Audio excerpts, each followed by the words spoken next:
Hi friends, welcome to my channel, The Other Dimension. So today in this video, I will show you my 90 mm refractor telescope and how it is different than your homemade 90 mm refractor telescope or any other telescopes you have. I'm talking about the Indian telescopes. Talking about the Indian viewers, those who have their homemade telescopes. How your homemade telescopes are different than the mine I made. And I won't be telling you how to make one of these because if you want to know how to make one of these refractor telescopes, there is a link in my description. वहाँ पे जाके आप लोग देख सकते हैं कि ऐसा होम टेलीस्कोप को कैसे बनाया जाए. वहाँ पे मैंने एक पहले वीडियो बना चुका हूँ 60 mm का reflector. It's the same way. तो इसका जो ऑब्जेक्टिव लेंस है ये 90 mm का है और इसका फोकल लेंथ जो है 700 mm है, just like the ones you get in Amazon in India. So difference ये है कि ये जो लेंस है ये कोटेड लेंस है. सी, आप ये ब्लूइश कोटिंग देख पा रहे होंगे, लेकिन आप लोग के पास जो लेंस है वो अनकोटेड लेंस है 90 mm का, जो कि आपको 4500 या 4300 में मिल जाती है अमेजोन पे. लेकिन सेम लेंस यहाँ पे देख सकते हैं, ये 90 mm का ही है लेकिन ये कोटेड लेंस है. एक ब्लूइश कोटिंग आप लोग को देखने के लिए मिल रहा होगा. मैं एक आपको फ़ोटो शेयर कर देता हूँ. So after using different kind of lenses, I mean different size of lenses, and using different types of binoculars, I have come to realize that why my 60 mm binoculars lenses are better than this one of these 90 mm lenses. पहले तो ये coated lens नहीं था, ये unquoted ही था. इसको coated मैंने खरीदने के बाद कुछ दिन बाद करवाया है. तो पहले जब मैंने लेंस को यूज़ किया, वो 90 mm से जो हमको व्यू एक्सपेक्ट कर रहा था वो नहीं मिल रहा था. मेरा 60 mm का जो बिनोकुलर है वो लेंस इतना मतलब अच्छा रिजल्ट दे रहा था, और ये 90 mm होने के बाद भी ये मतलब वैसा तो उसका आधा रिजल्ट भी नहीं दे रहा था जितना कि एक 90 mm इतना बड़ा साइज़ का एपरेचर से एक्सपेक्ट किया जा सकता है. तो उसका जो रीज़न था, the reason is that because in the beginning this lens was uncoated. तो मेन जो चीज़ है वो कोटिंग्स को लेके है. कोटेड होने के बाद ही आप एपरेचर जो है उससे डिफरेंट साइज से तुलना किया जा सकता है. When all the lenses will be coated, then you can compare like which size is better, whether to go for 60 mm, then 90 mm will be more better, then 127 mm will be much better, like that. But for that thing, the lens should be coated. Even if not multi-coated, at least it should be coated. Then only you will get the sharpness of the image and the contrast. पहले तो उससे वैसा result मिल नहीं रहा था हमको, तो already lens मैंने ले लिया 90 mm का सेम, लेकिन वो अनकोटेड था. तो उसके बाद मैंने क्या किया, उसको कोटिंग के लिए भेज दिया, एक्स्ट्रा 3500 पे किया, तब जाके उससे मतलब जो अच्छा खासा रिजल्ट मिल रहा था. तो कोटिंग्स काम कैसे करता है वो तो पता ही होगा, और जिसको अगर नहीं पता है वो बोल देता हूँ. ये लेंसेज क्या करते हैं, जो सारा लाइट को मतलब खींच के एक जगह पे फोकस करते हैं. तो उस प्रोसेस के दौरान बहुत सारा मतलब maximum amount of light reflect हो जाता है. तो एंटी रिफ्लेक्टिव कोटिंग जो एयर कोटिंग है वो क्या करता है, जितना लाइट रिफ्लेक्ट हो गया है उससे और थोड़ा मतलब अपने आप को कैप्चर करके उसको रिफ्लेक्ट करवा देता है. जो थोड़ा बहुत लाइट या 40% ऑफ द लाइट रिफ्लेक्ट हो गया, 60% तो रिफ्लेक्ट हो गया, 40% लाइट तो 40 दिस नॉइज मैन सॉरी, तो बाकी 40% लाइट तो आपका रिफ्लेक्ट हो गया. तो एंटी कोटिंग लगा मतलब कोटिंग लगाने से क्या होता है, एंटी रिफ्लेक्टिव कोटिंग लगाने से तो 40% में से और 20% या 30% लाइट को आपको रिफ्लेक्ट करवा देगा. तो ऑल टोटल आपका 90% लाइट या 85% लाइट आपका रिफ्लेक्ट हो जाता है, सिर्फ 15% ही रिफ्लेक्ट होता है. तो उससे इसका ब्राइटनेस और भी बढ़ जाता है, कॉन्ट्रास्ट बढ़ जाता है, इमेज का शार्पनेस बढ़ जाता है. That's how the coating helps and that's why it plays a very vital role. If your lens are uncoated, just go for the coating, just do it coated, then you just see the result. अगर आपका lens नहीं है तो अगर आप lens लेना चाहते हैं तो आप कोटेड लेंस लीजिए, मल्टी कोटेड लेने से और भी अच्छा है. और अगर आपके पास ऑलरेडी लेंसेज है और सोच रहे हैं ये बहुत बढ़िया काम दे रहा है, ये आपको मतलब ऐसा भी लग रहा है कि अच्छा सा काम नहीं कर रहा है, तो उसको कोटिंग के लिए भेज दीजिए. तो उसके बाद आप रिज़ल्ट देखिए, आपको कैसा बढ़िया रिज़ल्ट मिलेगा उससे.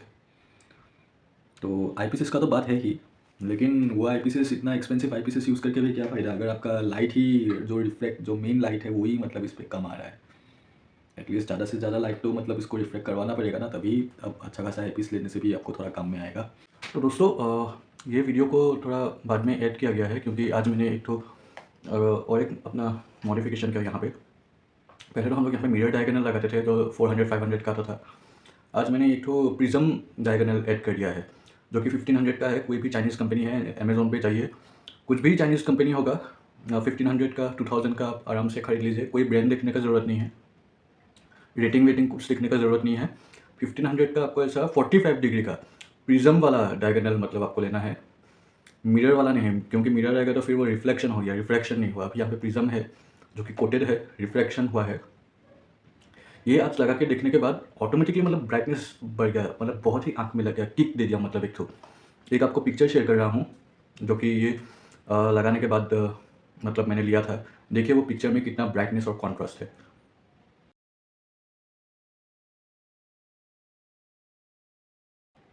तो देख लिया आपने, फ़ोटो पे ही आपको दिख रहा होगा कितना मतलब ब्राइटनेस और कॉन्ट्रास्ट है।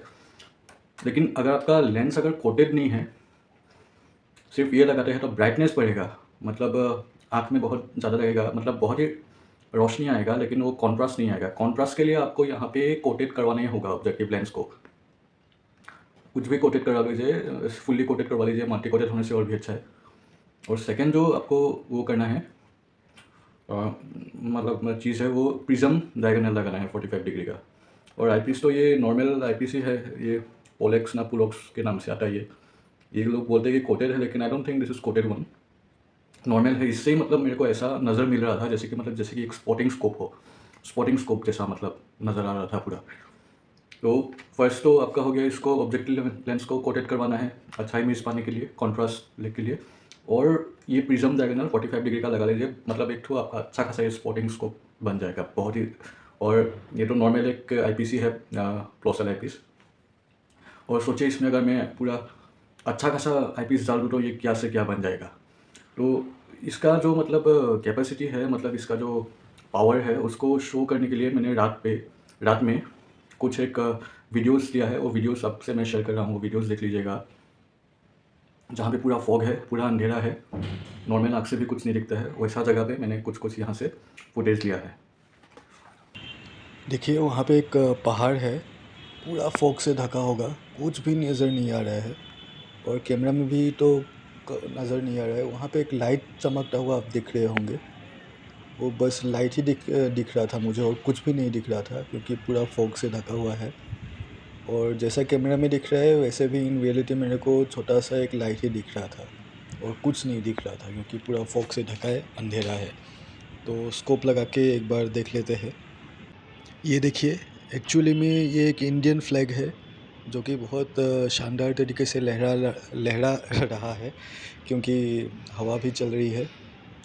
और देखिए मैं इसको हैंड होल्ड किया हूँ इसलिए बहुत ही हिल रहा है, लेकिन आपको समझ में बहुत अच्छी तरह से आ रहा है एक्चुअल में ये है क्या। तो इसकी आप वीडियो क्वालिटीज़ पे मत जाइए क्योंकि मैं जैसे कि आपको बार बार बोलता हूँ, वीडियो में हाथ वगैरह हिलता रहता है या वीडियो ही है, लेकिन इसको आँख से जब देखते हैं डायरेक्टली तब वो कुछ अलग ही तरह का नज़र आता है, बहुत ही शानदार। ये बस आपको एक मैं छोटा सा कंपैरिजन दिखाने के लिए आपको ये वीडियो बस शेयर कर रहा हूँ। ये और एक फुटेज है, पहाड़ में देख रहे हैं कितना सारा घर है। आपको बस छोटे छोटे लाइट्स दिखाई दे रहे होंगे, मुझे भी एक्चुअल में वैसे ही लाइट्स ही दिखाई दे रहा था। तो मैं जब इसको स्कोप से देखा तो देखिए वो घर का आंगन भी पूरा नज़र आ रहा है, आपको दिख रहा होगा। मैं अच्छा से इसको वीडियो नहीं कर पा रहा हूँ। तो जब मैंने इसको डायरेक्टली जब देखा आंखों से तो वो अलग ही नज़र आ रहा था हमको। जो लोग टेलीस्कोप यूज़ करते हैं उनको समझ में आ गया होगा एक्चुअल में इसका मतलब क्या है, ये टेलीस्कोप का लेवल क्या है, कौन सा लेवल में ये आता है ये चीज़, मतलब इसका टेंडेंसी क्या है। What I mean is that कि ये इस टेलीस्कोप का एक्चुअल क्वालिटी क्या है। तो दोस्तों, वीडियो आपको इन्फॉर्मेटिव लगा हो तो चैनल को सब्सक्राइब कर लें ताकि ऐसे ही वीडियोज़ आपको मिलती रहे। सो लाइक कर दीजिए आपको वीडियो पसंद आया तो, इन्फॉर्मेटिव लगा तो। Thank you guys, stay tuned to the other dimension.